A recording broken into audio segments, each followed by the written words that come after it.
when he finished his class in 7 days. What can they do? Yeah.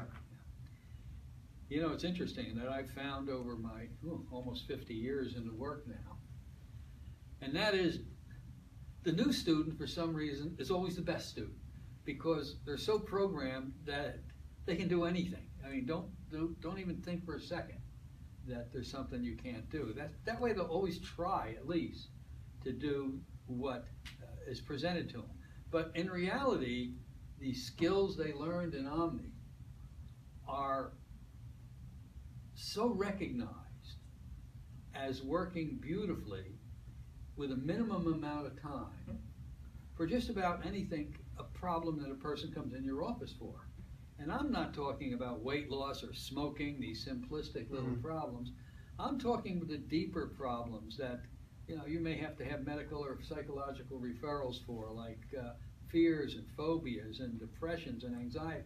All these type of things that historically other professions have a lot of trouble doing and even ever correcting.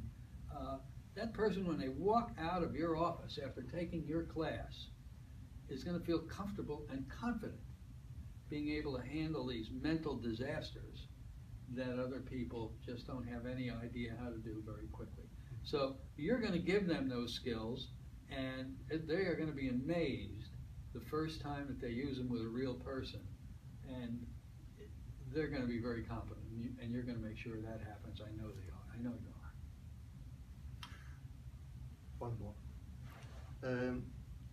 In your opinion, what is the most important difference between Omni techniques and Milton Erickson? I'm glad you asked that question. I know.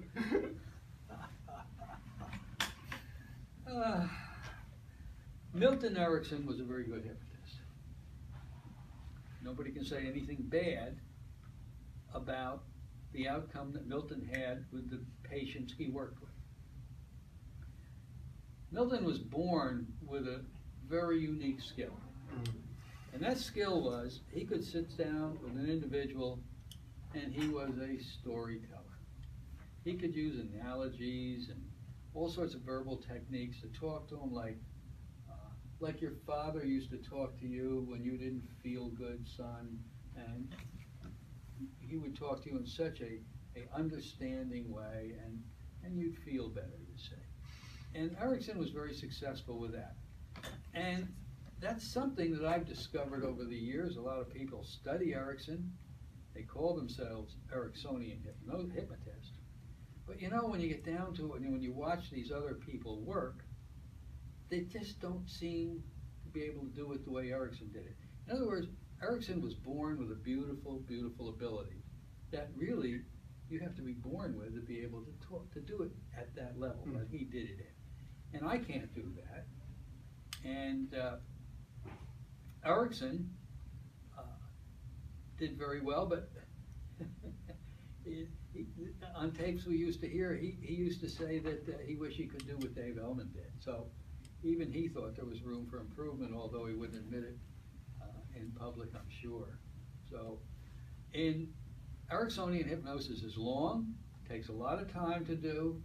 You got to tell story after story, metaphor after metaphor, analogy after analogy, to get to the point where you could have handled 2 or 3 people by the time he was done with one session.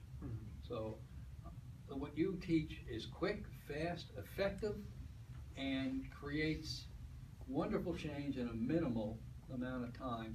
That's what your students are going to have. That's what you deliver to them, because I've watched you do it, and I know that you are the very best at doing this kind of work. So I'm excited for you bringing this into your country, and I want to hear big things out of you or about you. Good. I hope to hear that. Okay. Thank you very much. It's been a pleasure. Thank you.